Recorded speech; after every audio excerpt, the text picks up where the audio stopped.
columna y baluarte de la verdad, edificando con sana doctrina a la Iglesia de Cristo.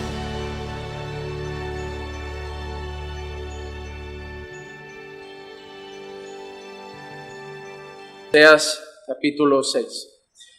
Y me gustaría que empezáramos con 2 versículos solamente, luego estaremos navegando a lo largo del capítulo, pero me gustaría que empezáramos con 2 versículos, los 2 primeros. Oseas capítulo 6, versículo 1 y versículo 2.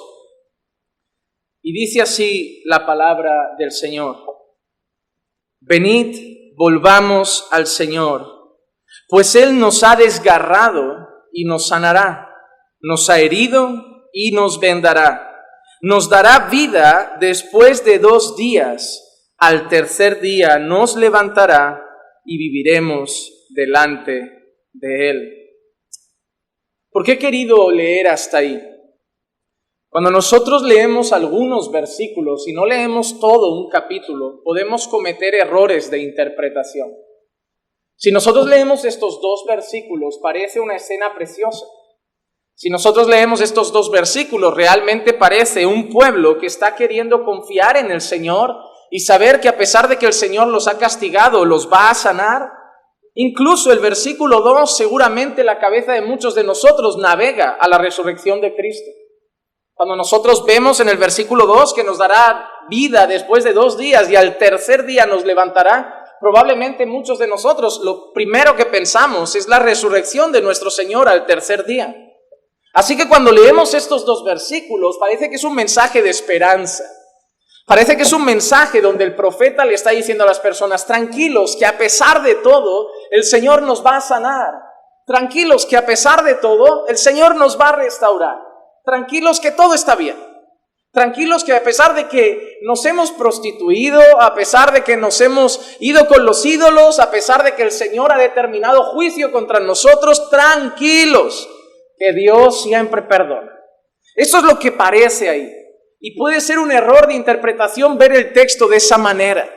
Porque, como dije hoy, el pasaje que vamos a exponer es un pasaje duro, es un tanto amargo, pero no lo parece al principio, porque solo lo vamos a entender conforme sigamos leyendo, y entonces entenderemos el corazón del pueblo cuando ve las cosas de esta manera. Para situarnos un poco, debemos entender en qué contexto se encuentra el pueblo. Y lo que debemos recordar es que el pueblo había recibido un mensaje de juicio de parte de Dios. Oseas capítulo 5, versículos 12 al 15, para servir de contexto, de marco, y que entendamos dónde estamos, decía así: Yo pues soy como polilla para Efraín y como carcoma para la casa de Judá. Cuando Efraín vio su enfermedad y Judá su herida, Efraín fue a Asiria y envió mensaje al rey Jareb, pero él no os podrá sanar ni curar vuestra herida, porque yo seré como león para Efraín y como leoncillo para la casa de Judá. Yo mismo desgarraré y me iré, arrebataré y no habrá quien libre. Me iré y volveré a mi lugar hasta que reconozcan su culpa y busquen mi rostro. En su angustia me buscarán con diligencia.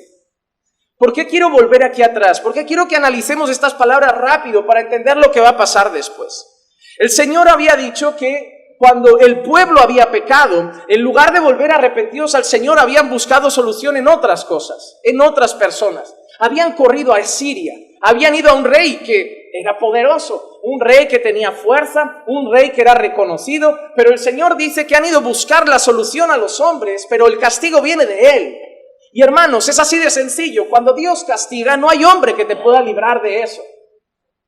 Cuando Dios decide castigar, cuando Dios decide disciplinar, cuando Dios decide obrar, nada puede impedirlo. O sea, ya sea para bendecir o ya sea para castigar, ya sea para traer algo bueno o ya sea para traer una situación de disciplina, si Dios determina algo, nada lo puede frenar. Antes que hubiera día, Él ya era, y operando Dios, ¿quién impedirá? Eso lo dice la Escritura.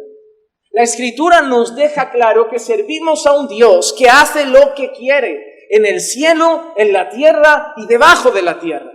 Dios es soberano. Y aunque se juntaran el ejército de Estados Unidos, el ejército ruso, Corea y todas las potencias mundiales y los grandes ejércitos del mundo y se pusieran delante de la puerta de tu casa, si Dios quiere entrar, entra. Nada puede impedirlo. Aunque todo el mundo hubiera querido proteger la casa del justo Job, si Dios quiso que fuera tumbada y consintió que Satanás lo hiciera, eso es lo que pasó. Porque la obra de Dios nadie la puede impedir. Dios había dicho que iba a ser como polilla, como carcoma, como un león que desgarra, y que el gran error que había cometido el pueblo es que en vez de volver arrepentidos a Dios, habían corrido a los hombres. Y Dios es claro cuando les dice, pero Él no los podrá sanar y Él no podrá curar sus heridas. Él no va a poder hacerlo. Porque yo soy el que pone la herida, pero también soy el que la sana. Si yo los he herido, solo yo los puedo restaurar. Ningún hombre puede hacer esa obra de restauración. Pero mira lo que dice luego el Señor, más a la mitad del versículo 14. Yo desgarraré y me iré. Recuerden esta palabra, yo desgarraré y me iré. Mira qué dice después, arrebataré y no habrá quien libre. Me iré y volveré a mi lugar. ¿Hasta cuándo? Hasta que reconozcan su culpa y busquen mi rostro.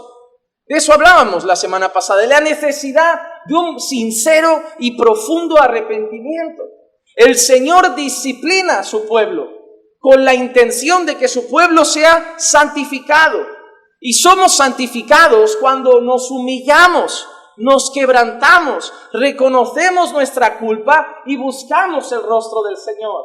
Entonces el Señor dice, yo voy a hacer todo esto, yo voy a estar disciplinando a mi pueblo, lo voy a hacer con dureza. Usa la expresión de un león, es un animal feroz. Y dice, hasta que ellos se arrepientan y busquen mi rostro. Pero al final de todo dice, ¿cómo lo tienen que buscar? En su angustia me buscarán, ¿cómo? Con diligencia. No de cualquier manera, no de forma superficial, de corazón. De corazón. Como el texto de Crónicas dice, si se humillan, si reconocen sus pecados, si se arrepienten, si se apartan de sus malos caminos y buscan mi rostro. Vemos una actitud sincera, de diligencia. Cuando Dios tuvo misericordia de Nínive, ¿lo recuerdan? Un mensaje de juicio. ¿Y qué hace Nínive? ¿Simplemente pide perdón? No, un ayuno. Se rompen de corazón, se humillan ante el Señor. Si no recuerdo mal, ponen a ayunar hasta los animales. Ahí no comió ni la vaca. Qué triste, pobre vaca. ¿Era necesario que el animal ayunara?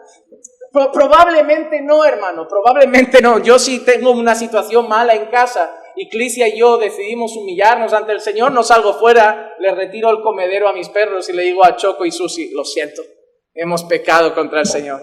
Sé que no tenéis culpa, pero Nínive me enseñó esto. Probablemente no, pero hay una enseñanza. El arrepentimiento era tan sincero que yo creo que ese fue el ayuno más severo que se ha visto a lo largo de la Escritura. Y yo creo que no es la intención de decir que los animales tienen que ayunar, sino más bien hablar del grado de dolor y de quebranto y de arrepentimiento que había en ese corazón que buscaba el perdón. Y halló el perdón de Dios, halló la misericordia del Señor. Así que el Señor ha decidido disciplinar a su pueblo hasta que su pueblo lo busque ¿cómo? Con diligencia. Se tienen que humillar y deben buscar el rostro de Dios con diligencia. Y es ahí, y tenemos que partir de eso, el Señor ha dicho, os voy a desgarrar, voy a ser como polilla y carcoma, os voy a tratar con dureza hasta que os arrepintáis de corazón y me busquéis con diligencia. Y ahí salta el pueblo. ¿Y cómo reacciona el pueblo? Vamos a verlo. Por eso os he dicho que tenemos que leer todo el contexto. Acordaos de cómo deben buscar a Dios. ¿Cómo? No olvides esto, porque es la clave de nuestro texto. Por eso es importante el contexto. No olvides esta parte, porque Dios ha advertido de juicio. Ahora el pueblo responde. ¿Cómo responde? Versículo 1 de nuestro capítulo. Venid, volvamos al Señor, pues Él nos ha desgarrado y nos sanará, nos ha herido y nos vendará. ¿Recuerdan que antes hemos leído? Desgarraré y me iré. Pero ellos dicen, no. Dios desgarrará y nos sanará. Hermanos, ellos empiezan a buscar a Dios ahora. Ahí está bien, vamos a buscar a Dios, volvamos al Señor, porque nos ha desgarrado, pero nos va a sanar. Nos ha herido, pero nos va a vendar. Y lo que yo voy a decir ahora, a lo mejor no lo vas a entender, pero lo vas a entender cuando avancemos en otros versículos. Porque esto pinta bien, parece que está bien, parece, ¿no?, que Dios ha emitido juicio y el pueblo que ha decidido, no, vayamos a Dios, busquemos a Dios. Pero quiero que luego lo entiendas mejor. Pero lo que te voy a ir adelantando es una cosa. Este pueblo solo estaba buscando librarse de las consecuencias. Este pueblo solo estaba buscando librarse de las consecuencias. Luego lo vas a entender, pero no estaban arrepentidos. Ellos no querían a Dios. Ellos solo sabían algo. Sabían que el mismo Dios que desgarra los podía sanar. Sabían que el mismo Dios que los había herido los podía vendar. Es decir, Dios ha dicho que los va a castigar y ellos rápidamente dicen, oye, vamos a Dios, porque así como Dios desgarra, Él ya ha probado a lo largo de la historia que también luego sana. Así como Él hiere, también venda, así que vamos a Dios. Parece bien, parece que es correcto, parece que están yendo a buscar a Dios humillados. Pero la realidad es que están buscando solamente librarse de las consecuencias. Es más, querían una restauración rápida. Mira lo que dice el versículo 2. Y yo sé que todos han pensado en Jesús y en la resurrección, pero no es el sentido del mensaje propiamente. Luego sí, lo podemos hacer como una aplicación al final y lo haremos, pero no es el sentido del mensaje y no quiero forzarlo. Porque lo que están buscando, cuando estudiamos el contexto y estudiamos la forma como está escrito este versículo, el versículo 2 dice, nos dará vida después de 2 días y al tercer día nos levantará y viviremos delante de Él. Es decir, vamos a Dios, porque sí, nos ha castigado, pero también nos puede sanar, nos ha herido, pero nos puede vendar. Y ¿sabéis qué? Además, que lo hace rápido. Que si volvemos a Dios hoy, en 2 días, 3 días, ya estamos como al principio. Ese es el sentido del pasaje. El sentido del pasaje es decirle al pueblo, mira, se nos va a caer la casa encima, pero si vamos a Dios, Dios la levanta rápido otra vez. El mismo Dios que nos quitó todo, en 2 o 3 días nos lo devuelve. El mismo Dios que cierra la lluvia, en 2 o 3 días la manda. El mismo Dios que deja de darnos alimento, en 2 o 3 días trae abundancia. El mismo Dios que nos lleva presos o cautivos, en 2 o 3 días nos hace ser libres. Vamos a Dios, que Dios arregla las cosas rápido. Esa es la intención del texto. Esa es la intención de lo que está pasando. Hermano, los profetas falsos, los falsos mensajeros de Dios de aquel entonces, habían acostumbrado al pueblo a una religión superficial, a encontrarse bien realizando solamente actividades superficiales y diciéndoles que así estaba todo bien con Dios. Mira cómo los define Jeremías 6:14. Y curan a la ligera el quebranto de mi pueblo, diciendo paz, paz, pero no hay paz. Curan a la ligera el quebranto de mi pueblo, diciendo paz, paz, pero no hay paz. El pueblo debía ser quebrantado, el pueblo debía ser corregido, el pueblo debía humillarse, pero los que estaban al frente, lidiando espiritualmente con el pueblo, dice que los curaban a la ligera. Venían llenos de pecado y de maldad y les pasaban la mano por la cabeza diciendo paz, paz, pero no había paz. ¿Sabes cuando llega alguien envuelto en pecado y el consejo que recibe de un creyente es tranquilo, Dios es bueno? Cuando alguien llega practicando el pecado, envuelto en inmoralidad, envuelto en cualquier tipo de práctica pecaminosa, y el consejo que le damos es, tranquilo, Dios te entiende, todos pecamos. ¿Cómo se va esa persona? ¿Quebrantada? ¿Arrepentida? ¿O se va en paz? Con la conciencia tranquila de decir, soy uno más. Todo está bien porque al final todos están igual, ¿no? Es lo que me han dicho. Hermano, la buena consejería bíblica no es hacer que la persona se sienta bien en su condición. La buena consejería bíblica es hacer que la persona se ponga bien con Dios. Cuando alguien llega decaído y es por causa del pecado, mi deber no es que encuentre paz en el pecado. Mi deber es que huya del pecado y encuentre paz en Dios. Y muchas veces un buen consejero bíblico ofenderá tu corazón. Pero no vamos a buscar consejería bíblica como quien va al psicólogo.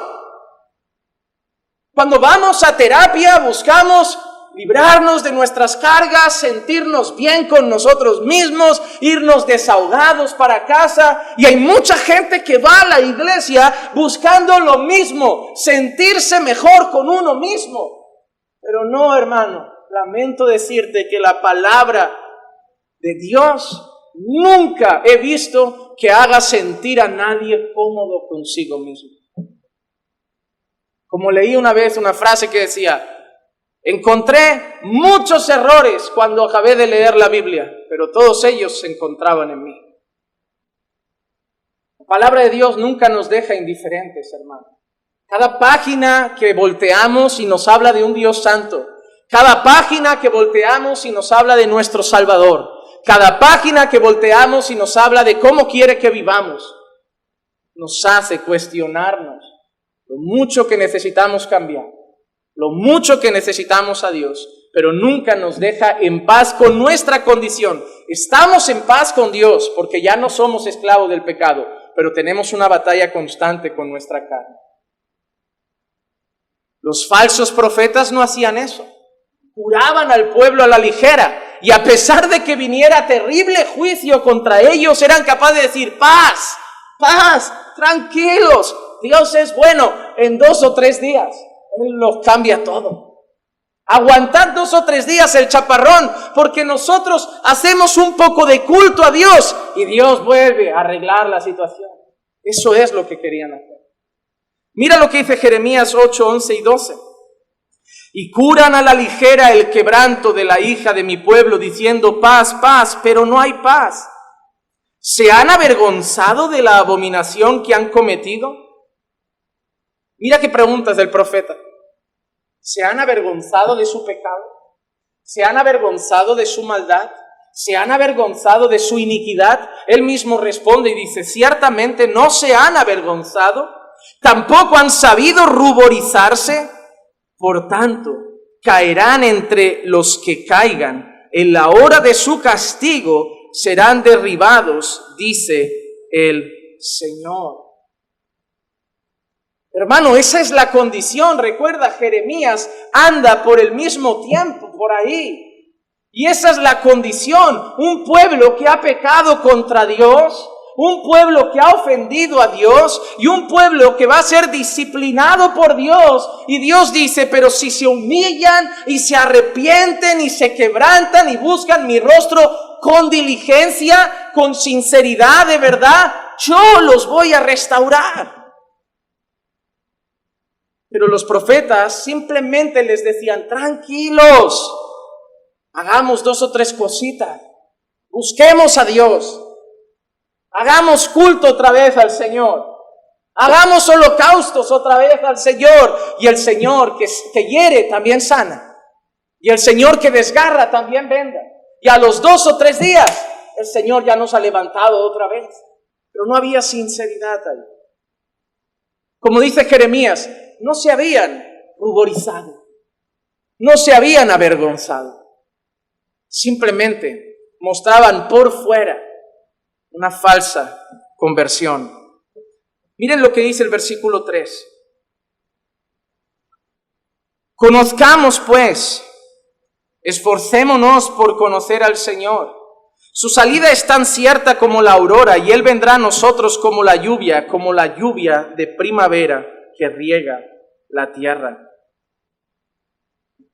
Mira qué interesante. Esforcémonos por conocer al Señor. ¿Recuerdan un par de capítulos antes por qué se perdía el pueblo? Por falta de conocimiento. No dijimos que se tratara de un conocimiento intelectual. Ellos conocían la ley, ellos conocían la escritura. La palabra conocer ahí habla de un conocimiento personal, un conocimiento relacional. El hecho de conocer a Dios, caminar con Dios, andar con Dios. Pero mira lo que ellos dicen. Esforcémonos por conocer al Señor. ¿Por qué realmente querían conocer al Señor? Porque Él vendrá a nosotros como la lluvia de primavera que riega la tierra. ¿Por qué querían conocer al Señor? ¿Porque estaban arrepentidos? Querían conocer al Señor, andar con el Señor, porque el Señor era el centro de sus deleites. Querían conocer al Señor porque lo amaban. Querían conocer al Señor porque estaban realmente quebrantados por su pecado. Querían conocer al Señor porque realmente querían andar con Dios. No, querían conocer al Señor porque Dios manda lluvia.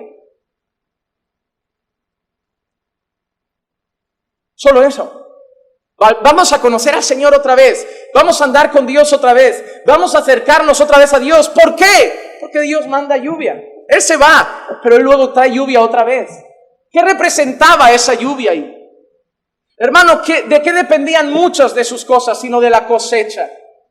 Una de las maneras como Dios juzgaba al pueblo muchas veces era con sequía, porque así acababa con las cosechas y así llegaba mucha hambre.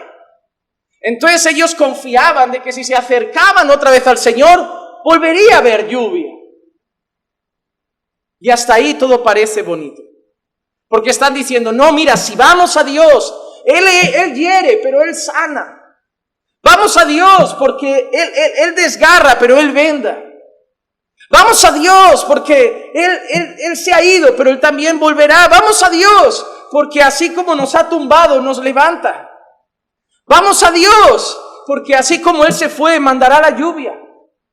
Y hermano, te digo una cosa, los 3 primeros versículos, puedes leerlos y decir, pastor, yo no lo veo como tú lo ves. Yo estoy viendo un pueblo que quiere a Dios. Si solo lees los 3 primeros versículos, tú puedes pensar que ese pueblo quiere a Dios. Si solo lees los 3 primeros versículos, tu cabeza ahora puede estar diciendo, pues yo no sé cómo tú lo interpretas así, porque a mí me da la sensación de un pueblo que confía en el perdón de Dios. De un pueblo que confía en la restauración del Señor, de un pueblo que confía en la misericordia de Dios. Yo lo veo así, ok, hasta el 3. Hasta el 13. Pero un texto fuera de su contexto no te va a dar ninguna buena interpretación, solo un pretexto. Y realmente es el resto del capítulo lo que nos muestra lo que está pasando ahí. Pero antes, déjame leerte Juan 6:26. Jesús les respondió y dijo, en verdad os digo, me buscáis, no porque hayáis visto señales, sino porque habéis comido de los panes y os habéis saciado. Buscar a Dios por lo que Dios da no es nada nuevo. No es nada nuevo.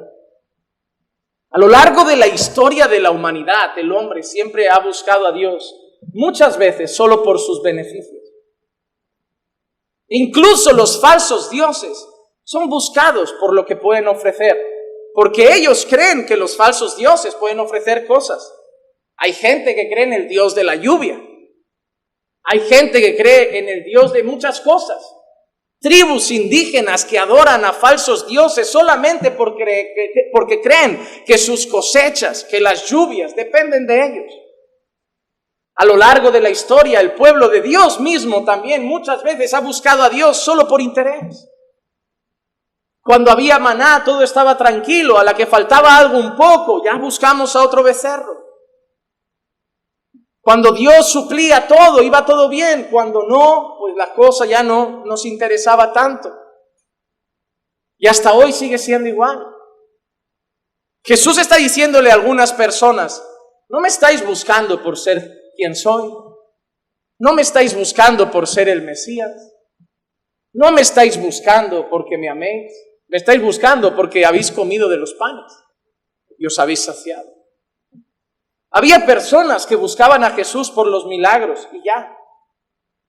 Hermano, te digo una cosa, ¿cuál es el interés de hacer un culto que se llame culto de milagros? ¿El amor a Dios? ¿La adoración a Dios? ¿Cuál es el interés de usar un cebo que se llame noche de milagros, jueves de milagros, miércoles de sanidad? ¿Cuál es el interés? ¿La gente va por amor a Dios? ¿La gente va por necesidad de Dios? ¿La gente va por arrepentimiento de sus pecados? ¿La gente va por el Evangelio? ¿La gente va por Jesús mismo? ¿La gente va por sus necesidades? Y la iglesia no es tonta. Cuando estudias administración y dirección de empresa, te enseñan muchas cosas. Y una de las cosas que te enseñan es analizar el mercado. Cuando vas a hacer un plan de negocio y alguien te quiere decir, oye, mira, analízame esto, estoy pensando en montar un restaurante aquí. ¿Qué analizas tú? Analizas en primer lugar el sector. Analizas en segundo lugar la competencia. Analizas en tercer lugar la ubicación. Analizas en cuarto lugar el posible abanico de clientes potenciales de la zona. Analizas un montón de cosas. Y después de analizar esto, ofreces un producto distinto que pueda atraer un sector de esos clientes a ti en lugar de a la competencia. Te garantizo al 100% que muchas iglesias se mueven de esa forma. ¿Qué hay en la zona? ¿Qué nos puede distinguir? ¿Qué puedo ofrecer? ¿Qué quiere el cliente? Y así lleno el restaurante. ¿Qué quiere la gente? La gente está desesperada por sus enfermedades, la gente está angustiada por sus problemas emocionales, la gente anda con las familias rotas, la gente anda con enfermedades crónicas, la gente anda desesperada por sus matrimonios, la gente anda llena de problemas. ¿Qué quiere la gente? Soluciones, esperanza. ¿Sí o no? ¿Sí o no? Nadie puede mentir eso. Yo también lo quiero. Yo también quiero el bien para muchos de mis problemas. Nadie puede decir eso. Buscar soluciones no es pecado. Buscar curarse no es pecado. Buscar restaurar un matrimonio no es pecado. Buscar restaurar una familia no es pecado. Yo no estoy diciendo que buscar eso esté mal. Pero presentar a Dios como quien solo te va a dar eso, como quien te lo da seguro, y presentarte el Evangelio a partir de tu necesidad, eso sí está mal. Porque estamos llenando iglesias de personas que buscan el culto de milagros, el culto de sanidad, la noche de talentos, pero ya no hay ningún culto que se llame toma tu cruz y sígueme. No hay ningún culto que se llame niégate a ti mismo y busca a Jesús. Porque sabemos que el mercado quiere soluciones. Y si yo ofrezco soluciones, mi restaurante se llena. Porque al lado la competencia solo ofrece Biblia. Hasta hoy muchas personas buscan a Dios por eso. Por eso vas a ver que las iglesias que ofrecen lo que Dios puede dar, no a Dios mismo, no el Evangelio, no salvación, no arrepentimiento, no santidad, no lucha con el pecado, sino beneficios, verás que se llenan. Pero luego te darás cuenta de una cosa interesante. Las personas que congregan allí no caminan con Dios, no conocen a Dios. Te hablarán mucho de experiencias y poco de doctrina. Es más, te dirán que la doctrina es secundaria y que ellos tienen una relación personal con Dios. Pero la cosa es esta, que Dios, porque como sé yo que es el de verdad, como Dios ha mostrado quién es Él, como Dios se ha descrito, como Dios se ha revelado, como Dios ha mostrado sus deseos y su voluntad. ¿Dónde está eso? En la Biblia. La única garantía de que conozco al Dios de verdad es conocer primero la Biblia que habla del Dios de verdad. Hermano, aquí vemos un pueblo que quería conocer a Dios, relacionarse con Dios, porque Dios traía lluvia, como aquellos que seguían a Jesús, porque multiplicaba panes. Y antes de seguir, hermano, déjame preguntarte algo. ¿Por qué buscas a Dios? ¿Por qué lo buscas? Hermano, esa pregunta es fundamental para tu vida. Mira, déjame decirte una cosa, un consejo de alguien que ama tu alma. Si estás aquí, en una iglesia, en esta o en cualquiera, solo con la esperanza de que se arregle tu matrimonio, si no pasa en un tiempo, volverás al mundo. Si estás aquí solo con la esperanza de que se arregle tu familia o tus hijos, si no pasa en un tiempo, volverás al mundo. Si estás aquí solo esperando que las cosas económicamente se estabilicen y no pasa en un tiempo, volverás al mundo. Si estás en esta iglesia buscando algo que no sea a Dios y su palabra, tarde o temprano, si eso no llega, volverás al mundo. Solo seguirás firme si buscas a Dios por lo que te ha dado en Cristo. Solo seguirás firme si amas a Dios porque has entendido que lo más grande que te podía dar ya te lo ha dado y se llama a su Hijo Jesucristo. Y que el resto es secundario. Si Dios restaura mi matrimonio, gloria a Dios. Y si no, me va a dar fuerza para seguir hasta el final.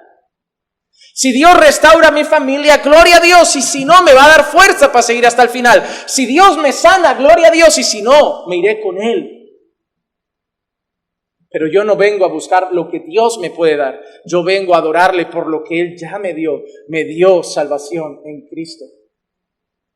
Por eso cuando Pablo le pedía, oye el aguijón, oye el aguijón, oye el aguijón, Dios mira a Pablo y le dice, Pablo, te basta mi gracia. ¿Saben lo que le está diciendo en solo esa frase? Le está diciendo, Pablo, has matado a mis hijos. Pablo, has firmado sentencias de muerte de mi pueblo. Pablo, has encarcelado a mis discípulos. Te debería fulminar, Pablo. Te debería matar. Te debería caer un rayo sobre la cabeza y morir. Y te he salvado. Además, ¿quieres que te quite el aguijón? No necesitas pedirme más. Porque si sabes de dónde te he librado, todo lo demás ya es secundario.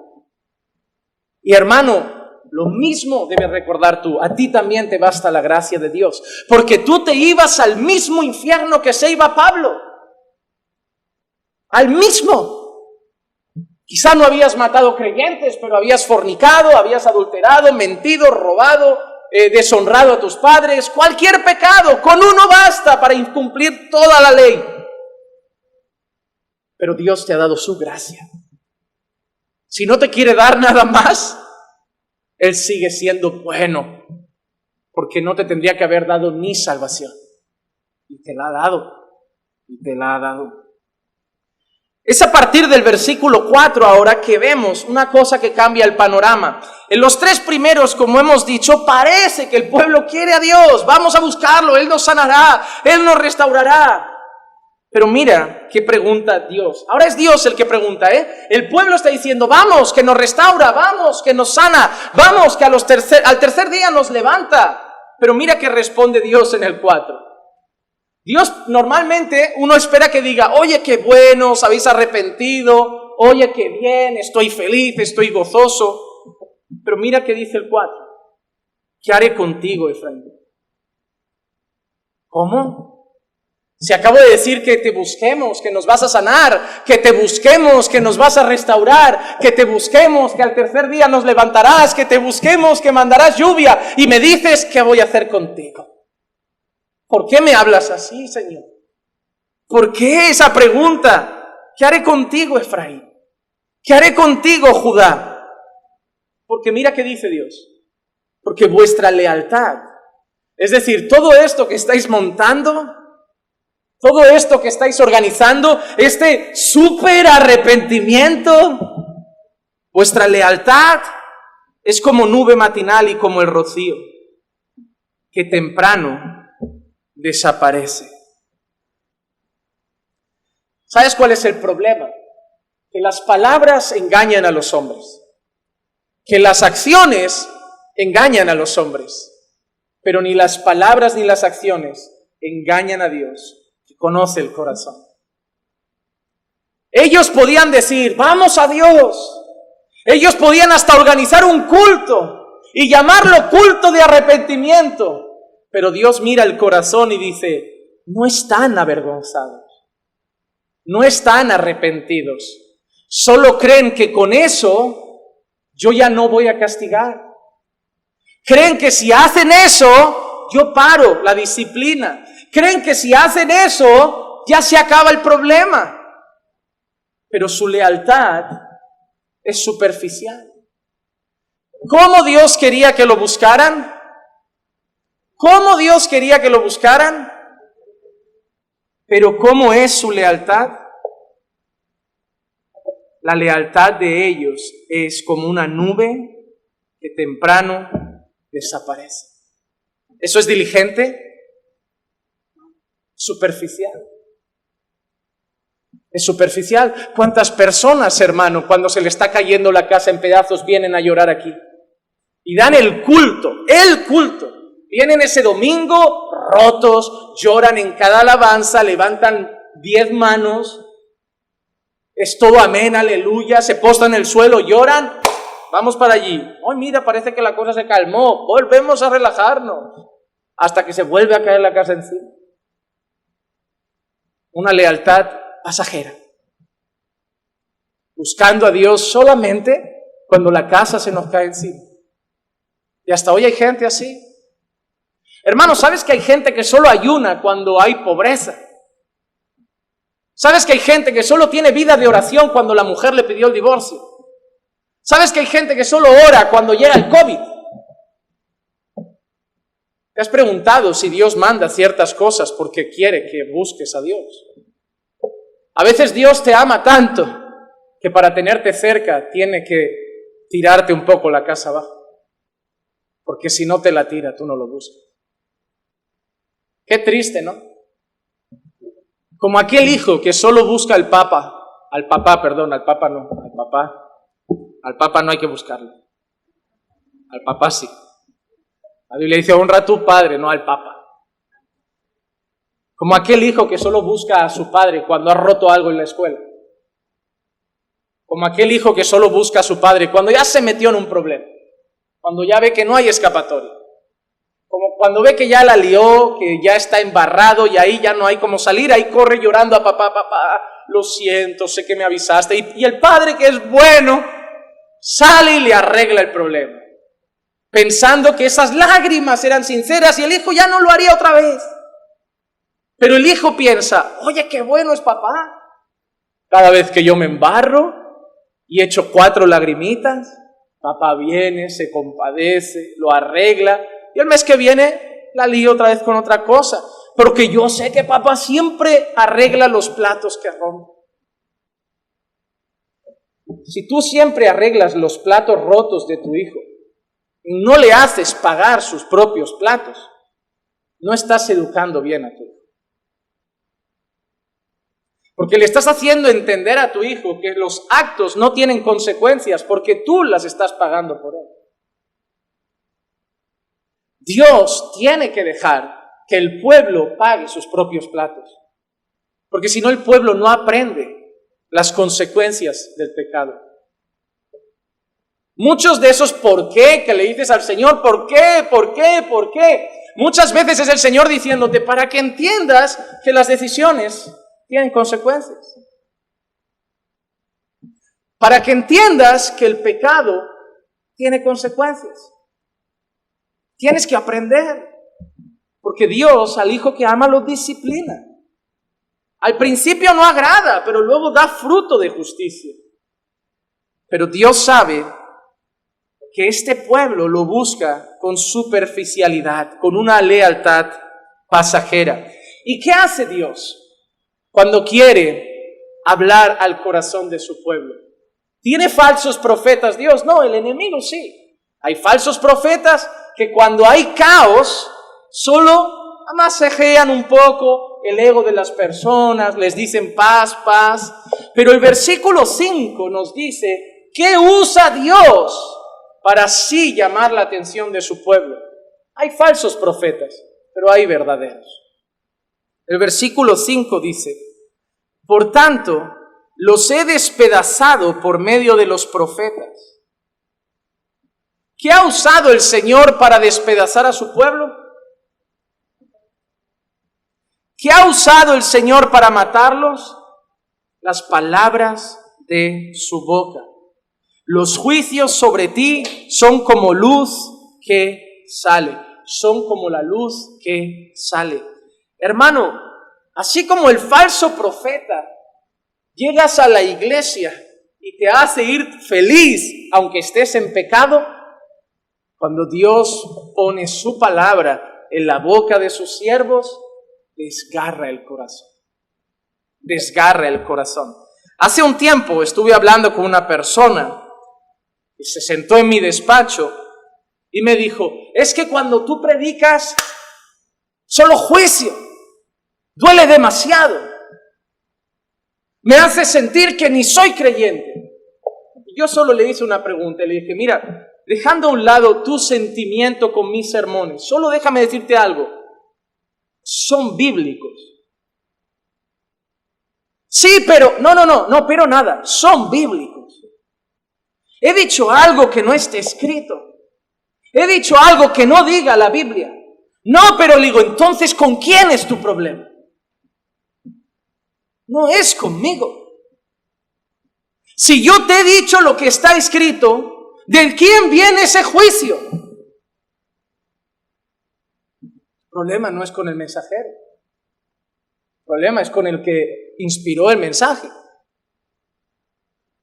Y te hace sentir no creyente o poco creyente. Gloria a Dios. Porque prefiero que te sientas así hoy y busques a Dios con diligencia y mañana entres en su gloria. Que estés en paz en tu pecado y mañana digas: Señor, Señor, yo eché fuera demonios en tu nombre, yo canté alabanzas, y el Señor te diga: pero yo no te conocí. Mi deber no es decir paz, paz, cuando no hay paz. Mi deber a veces, como Dios lo quiere, es despedazar el corazón por medio de la palabra. Por eso yo le pido a Dios que no sea yo el que lo haga, porque su palabra es suficiente para desgarrar. Este martes, el estudio de Hebreos habla de eso, la palabra viva y eficaz, cortante como una espada de dos filos. ¿Qué creen que es eso? Sí. ¿Para qué se usa una espada? ¿Y para qué se usaba una de dos filos? Sino para no fallar. Por aquí o por aquí cortaba. Y era que donde apuñalaras, eso llegaba hasta lo más profundo, porque a ambos lados de la hoja penetraban. Y eso es lo que hace la palabra con los corazones. A mí hay gente que me dice: pastor, yo hay domingos que salgo y no tengo ni hambre. Digo, eso es buenísimo. Pastor, hay gente que voy a sus casas nuevos y me dice: pastor, es que los primeros días que íbamos al culto salíamos silencio en el coche. No sabíamos ni qué decir. Llegábamos a casa, nos miramos y decíamos: estamos fatal. No sé ni si somos cristianos. Digo, eso es bueno, tienes dos opciones: o volver a Hillsong y sentirte cristiano, o quizá seguir aquí, examinarte, ser transformado por Dios. Yo no quiero que las personas estén todas encaminando por fe, pero yo tengo una responsabilidad, y es que todas se encuentren con Dios, se encuentren con su palabra, se encuentren con la verdad. Yo no los cambio, pero yo creo en el poder de la palabra, es viva y eficaz. Yo estoy aquí para pastorear, abrir mi corazón y llevar una buena relación con los que quieran, pero mi finalidad no es ser vuestro amigo, es ser vuestro pastor. Y vuestro pastor conlleva ser lo más parecido a la voz de un profeta de aquellos tiempos. Y a veces toca desgarrar, porque es lo que Dios quiere. Pero hay algo que mi conciencia me deja tranquilo, y es el hecho de que, el pastor eligió ese texto por mí. No. Porque yo predico cada semana lo que me toca. Nadie podrá decir, él eligió el pasaje por mí. No. Yo si quieres te digo lo que me toca el martes, el jueves y el próximo domingo. Tú lo sabes. Solo tienes que ver los siguientes versículos. Ya sabes por dónde va. A veces Dios dará consuelo. Otras desgarrará el corazón. Pero hay algo que el Señor deja aquí claro. Que cuando quiere apuntar al corazón de su pueblo, Él usa su palabra. Su palabra. Hermanos, déjenme decir algo para seguir adelante. La alabanza no cambia vidas. No desprecio la alabanza. Dios habita en medio de la alabanza de su pueblo y gloria a Dios. Que la gente lo alabe con salmos, himnos y cánticos espirituales. Nunca despreciaré la alabanza. Pero la alabanza no cambia vidas. Hermano, no cambia vidas. El teatro en la iglesia no cambia vidas. Las danzas en la iglesia no cambian vidas. Las comidas en la iglesia no cambian vidas. Las tardes de café en la iglesia no cambian vidas. Las reuniones de coinonía en la iglesia no cambian vidas. Un pueblo enfrentado a la palabra de Dios ministrada en el poder del Espíritu Santo transforma vidas. Por eso en esta iglesia siempre habrá un 30% de cosas en el culto y un 70% de palabra de Dios. Porque es el poder de su palabra lo que va a ir dando la forma a los vasos de barro que el alfarero quiere que tengan. Nosotros debemos ser la voz de Dios desde este púlpito. Y por eso hay que subir aquí con mucho temor y temblor. Repito, la alabanza es maravillosa, la oración es maravillosa, la coinonía, la confraternización es maravillosa, pero debemos entender, y martes lo entenderemos, que hay poder en la palabra de Dios. Porque es la palabra la que penetra a lo más profundo de los corazones. Y por eso, el 80% de mi tiempo de trabajo es estudiar la palabra, para traértela a ti como está escrita. Y todo lo que ha pasado en Caminando por Fe, el tener los dos grupos así de llenos, hermanos, los martes parece ya domingo. Hasta sillas blancas se están poniendo los martes. ¿Y saben por qué es? Porque la palabra está obrando. No es el predicador, es el Espíritu de Dios trabajando a través de la palabra. La gente no viene de Montmeló, de Mataró, de Martorell y de tan lejos porque tienen ganas de ver a Juan Manuel. La gente está viniendo con hambre de palabra. Están viniendo almas desnutridas de otras congregaciones que escuchaban 1 hora cosas, pero no era Biblia. Y ahora vienen con hambre. Y eso es buena señal. Porque la cabra no tiene hambre, pero la oveja necesita el buen pasto. Así que si alguien te hace sentir rebelde porque te has ido porque quieres Biblia, tranquilo. Las cabras están donde quieren estar, pero las ovejas. Mira, a la oveja le puedes poner un muro así de alto, que como tenga hambre, lo va a saltar. Porque la oveja al final va a buscar palabra, va a buscar pasto. El versículo 6 nos va a dar la clave para volver a entender todo lo que está pasando. El culto de ellos era superficial y vacío. Versículo 6, porque más me deleito en la lealtad que en el sacrificio, y más en el conocimiento de Dios que en los holocaustos. ¿Por qué está diciendo eso el Señor a través del profeta? Holocaustos y sacrificios, ¿saben lo que representan? El culto de aquel entonces.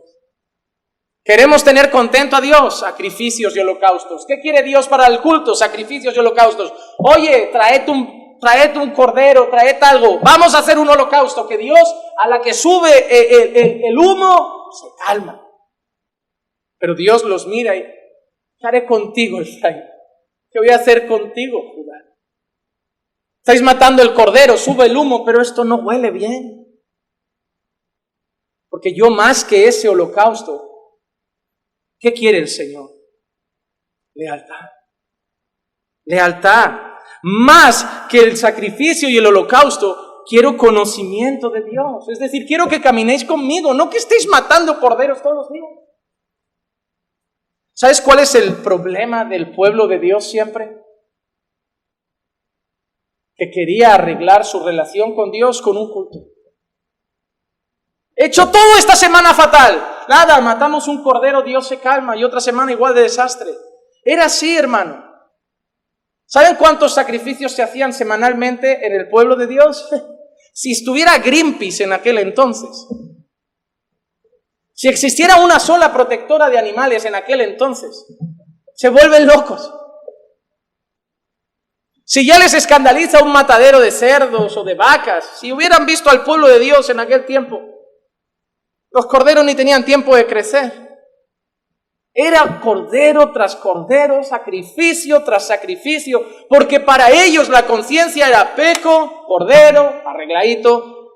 Hermano, muchos de los que vienen del contexto católico romano no funciona así. Peco, me confieso, penitencia, peco, me confieso, penitencia, peco, me confieso, penitencia, peco, me confieso, penitencia, y cuando esté a punto de cascar, que venga el cura, extrema unción y listo. Ya está. ¿Dónde hay amor a Dios ahí? El Señor ofreció una vía por la cual era su ira calmada, y el pueblo ya no ama a Dios, simplemente se aprovecha de la vía por la cual Dios es calmado. ¿Amaban a Dios verdaderamente? No. ¿Se habían arrepentido verdaderamente? No.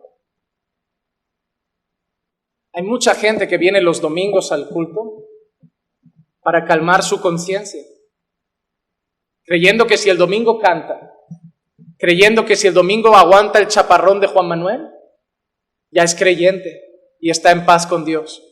¿Saben esas empresas que cuando el trabajador llega ficha? Hay gente que cree que estar bien con Dios significa llegar el domingo, fichar en la entrada y marcharse. Hermano, tu culto no te va a salvar. Ir a una iglesia de sana doctrina no te va a salvar. Dios no quiere tus canciones si no nacen de tu corazón. Dios no quiere tu culto si no nace de tu corazón. Dios no quiere simplemente rituales religiosos vacíos y superficiales. Dios quiere tu lealtad. Dios no quiere que vengas el domingo, llores y mañana te vuelvas a acostar con tu novio.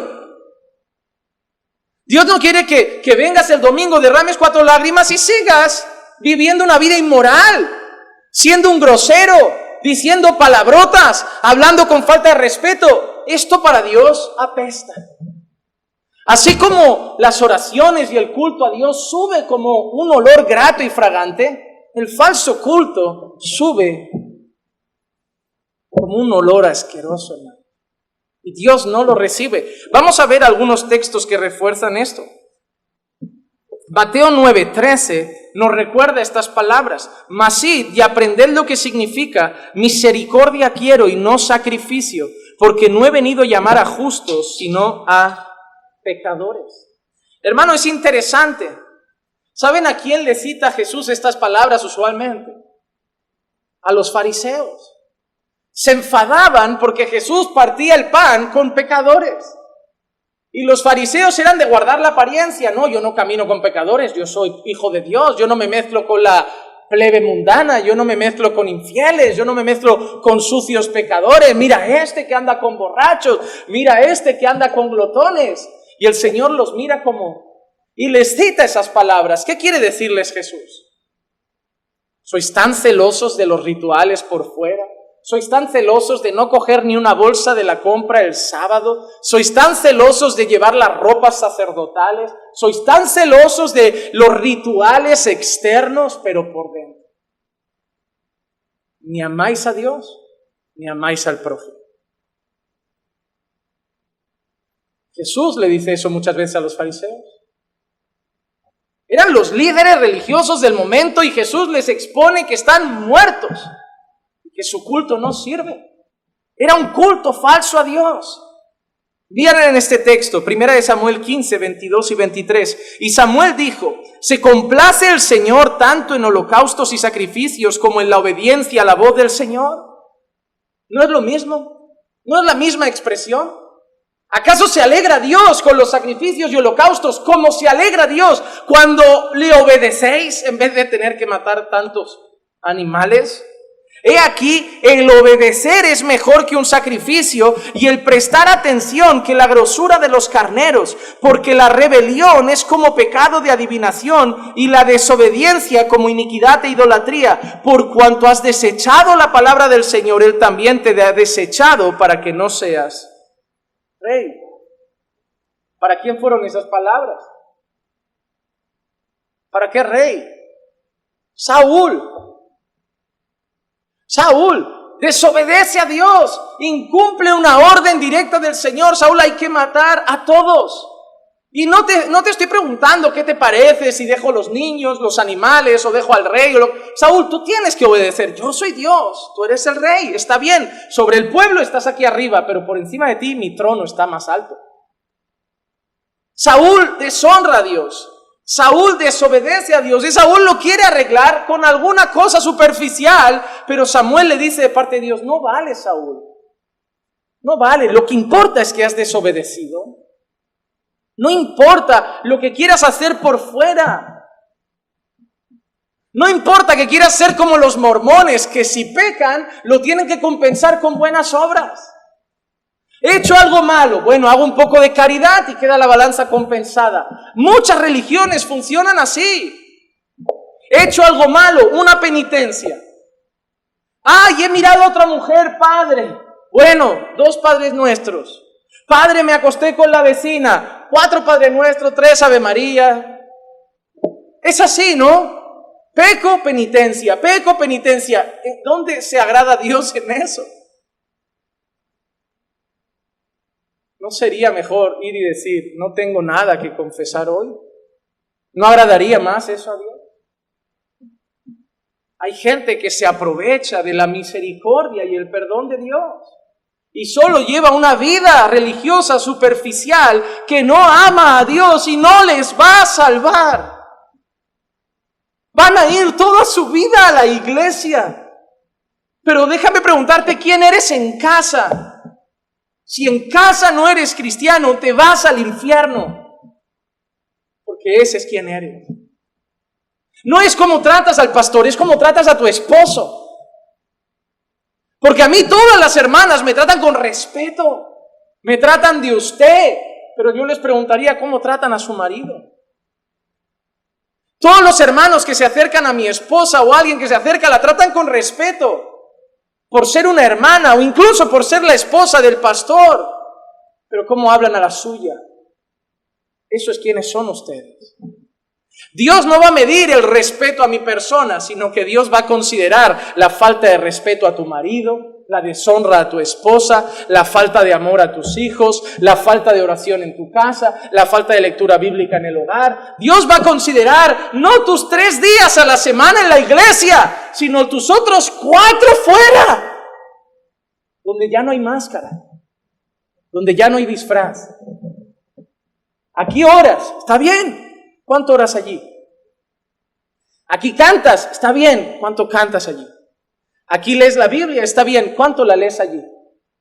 Porque eso es lo que te va a decir si vas a pasar la eternidad con Dios o en el infierno. Ah, pero pastor, entonces ¿de qué vale escuchar buena palabra? De que al menos eres confrontado y tengo la esperanza de que un día te arrepientas, pero te puedo garantizar que nadie escuchó tan buena palabra como Judas Iscariote. Nadie tuvo al mejor pastor como Judas Iscariote. Así que no te vayas diciendo que es la palabra o no te vayas culpando mañana. No vas a poder llegar mañana ante Dios y decir: fue la palabra porque tú la tenías, fue el pastor porque tú tenías a Jesús. Judas tuvo lo mejor de todo.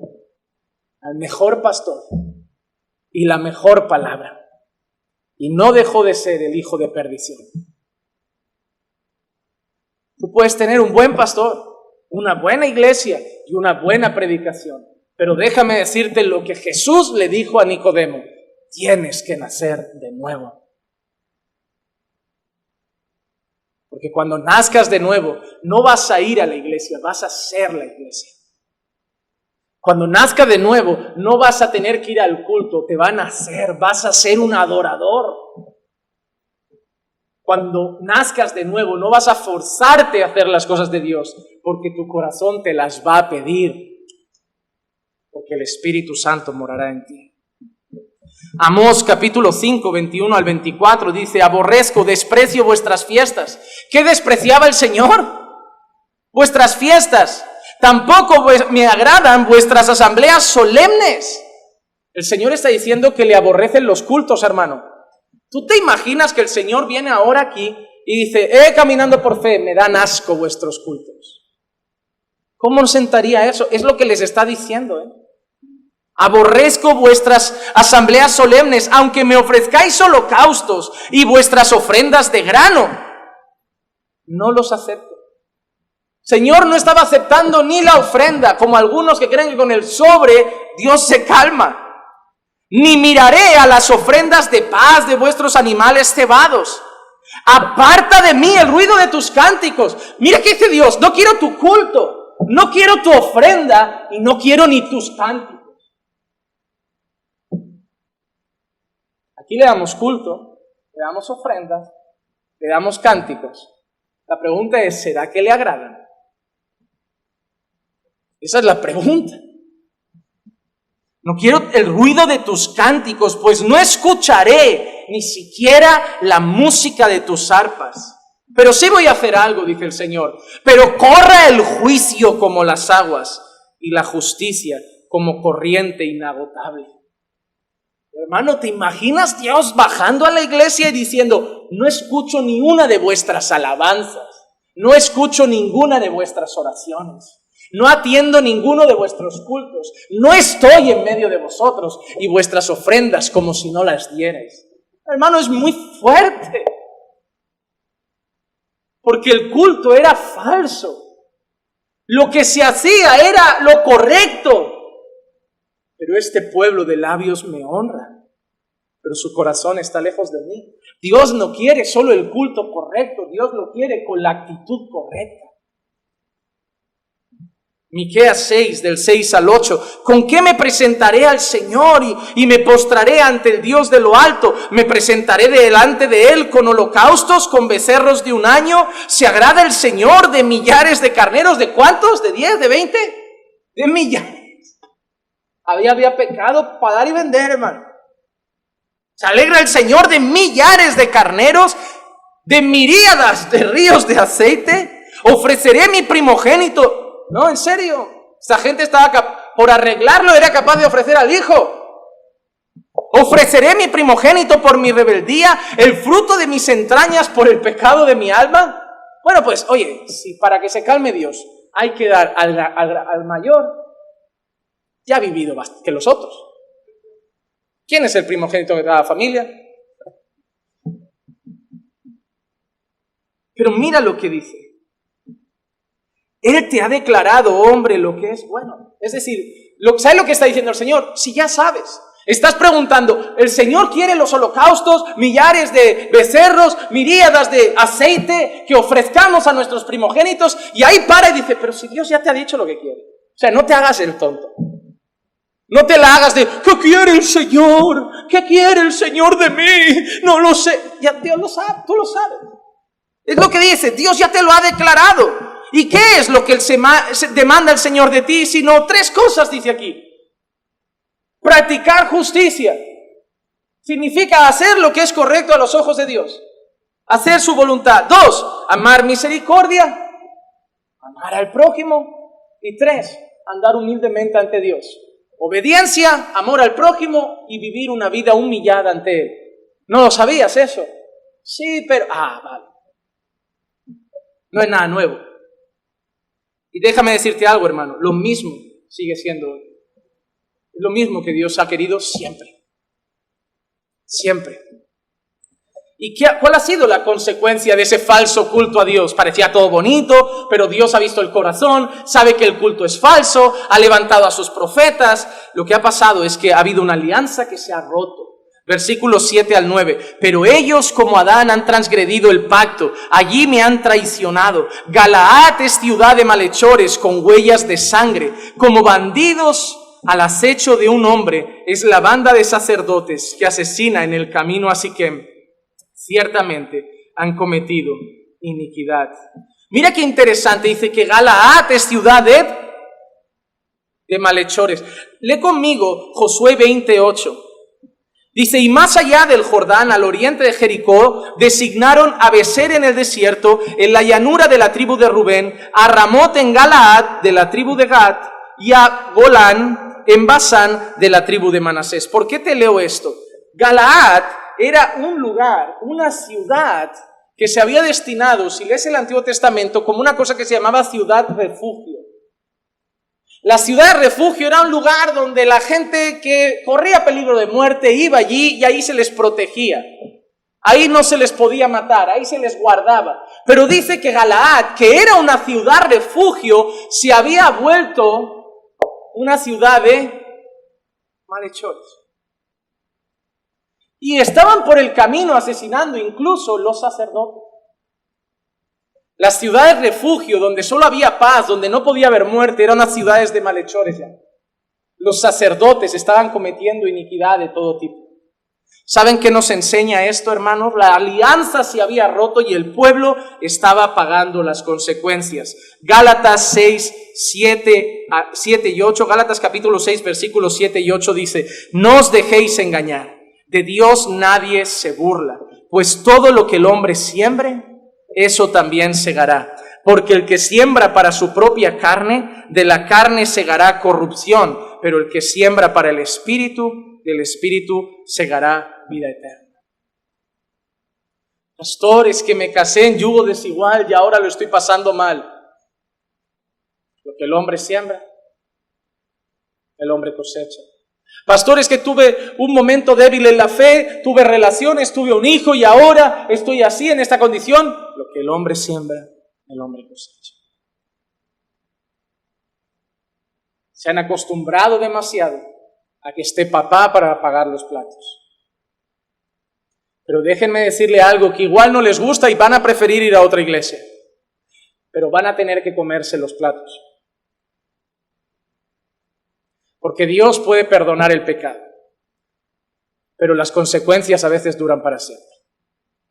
Un hijo tenido fuera del matrimonio, Dios puede perdonar la fornicación, pero el hijo te va a acompañar para siempre. Y un hijo con otra persona significa contacto con esa persona. El día de mañana te vas a casar y va a tener que entender tu marido que tiene que tener contacto con el padre de tu hijo, custodias compartidas, idas y venidas, problemas muchas veces legales, y todo eso fue un pecado. ¿Y Dios qué? Te perdonó, pero las consecuencias duran. Acuérdate de dónde caíste y que no vuelva a pasar. Como aquella prostituta, aquella mujer adúltera en el suelo. Yo ya no te condeno, pero ve y no peques más. Que la próxima vez igual no ando por la ciudad y las piedras caen. Hermano, lo que el hombre siembra, eso cosecha. El pueblo de Dios sembró injusticia, sembró iniquidad, sembró maldad y cosecha disciplina. Fingió arrepentirse, pero a Dios no lo engañamos. Y quiero decirte eso, hermano. No aparentes, porque da igual que los hombres te abracen, porque parece que has llorado hoy en el culto. Dios ve tu corazón. No quieras impresionar a los hombres para que los hombres vean que hoy te has quebrantado y ahora sí Dios está tratando contigo. Hermano, al único que tienes que impresionar es a Dios. Y no lo vas a impresionar nunca, porque no se puede impresionar a aquel que todo lo sabe, incluso antes que tú mismo. Pero quiero terminar los versículos 10 y 11 antes de concluir. Solo les pido 3 minutos y ya me marcho. Este punto lo he querido llamar un pecado contagioso. Y con esto acabo. En la casa de Israel he visto una cosa horrible. ¿Qué había en la casa de Israel? La prostitución de Efraín. Se ha contaminado Israel. Para ti también, oh Judá, hay preparada una cosecha cuando yo restaure el bienestar de mi pueblo. Hay una cosa interesante, si estudian la historia del pueblo en aquel entonces, que todo empieza en un lugar, pero se va extendiendo como gangrena. Hermano, déjame decirte algo, y es algo importante. Las malas compañías corrompen las buenas costumbres. Si tú andas con chismosos, acabarás en chismes. Si tú andas con gente de malas palabras, acabarás con malas palabras. Si andas con amargados, acabarás amargado. Si andas con gente llena de rabia y rencor, acabarás con rabia y rencor. Si andas con gente grosera, acabarás grosero. Pero si andas con gente de Dios, caminarás como Dios manda. Hermano, cuando el pueblo empieza a practicar el pecado, solo hay dos opciones. ¿Lo confrontamos o nos quedamos? Si te quedas con ellos, te acabarás contagiando. No es que debamos huir de los pecadores, pero no se debe tener intimidad con los que practican el pecado como si fuéramos colegas. Cuando las personas a mí me dicen, Jesús comió con pecadores, siempre les pregunto, ¿y cómo terminaron los pecadores después de la comida? Esa es la pregunta. Jesús comió con pecadores, andó con prostitutas, andó con borrachos. La pregunta es, ¿cómo terminaron después de encontrarse a Jesús? ¿Terminaron como los borrachos terminan después de comer contigo? Pues me parece que no lo has entendido. Si quieres ir a comer con un borracho, ve, pero que ese borracho acabe a los pies de Cristo, no que tú acabes a los pies de la botella. Cuando Jesús se sentaba con un pecador, no era para compartir una buena tarde, era para compartir el Evangelio. ¿Quieres acercarte a los pecadores? Acércate, pero acércate como un misionero que se acerca a un alma perdida, no como un colega que tiene mucho que compartir. Porque nosotros no nos sentamos en la silla de los escarnecedores, sino que nos deleitamos en la ley del Señor. Hermano, dos conclusiones. La primera, el falso arrepentimiento no odia el pecado, sino las consecuencias. Juan 3, 20, 21, porque todo el que hace lo malo odia la luz. ¿Saben que hay muchas personas que esta iglesia no les gusta por un motivo solo? Porque saca toda la basura afuera. Pero hermano, esta no va a ser una iglesia que va a meter el pecado debajo de la alfombra, lo siento mucho. Porque va a llegar un día que aquel que todo lo ve va a levantar la alfombra. Y yo, o Marcos, los dos, vamos a ser responsables de haber metido cosas debajo de la alfombra. Debemos con la palabra de Dios barrer el pecado. Pero hay gente que prefiere las tinieblas. El que hace lo malo odia la luz y no viene a la luz para que sus acciones no sean expuestas, pero el que practica la verdad viene a la luz para que sus acciones sean manifestadas, que han sido hechas en Dios, hechas en Dios.